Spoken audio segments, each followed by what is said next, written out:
So what is high-dose rate brachytherapy? What it is, it's the placement of 19 or 20 wires into the prostate, which allows radiotherapy to be delivered through these hollow wires into the prostate in a very accurate way at an amazingly high dose, thus even killing the most aggressive cancers.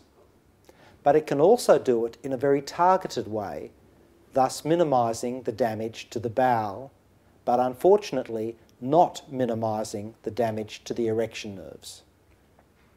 So, how do people feel when they're having this treatment?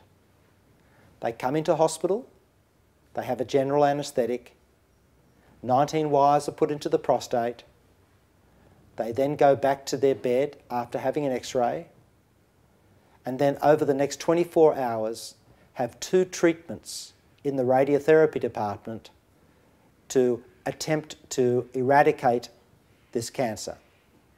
How do they do it? Over about a 15-minute period, a wire called iridium goes down these hollow wires in the radiotherapy department over the 2 treatments, and then once these are completed, the wires are removed, and 24 hours later, the patient's allowed to be discharged home. So what are the complications? Complications are, firstly, the possibility of some swelling and difficulty passing urine. Secondly, the possibility of some bleeding, which often is very short-lived.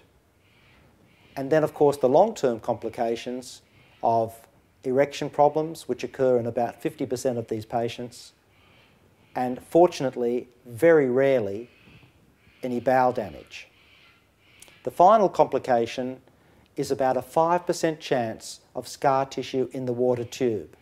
And scar tissue in the water tube can lead to slowing of the flow and, in fact, complete blockages.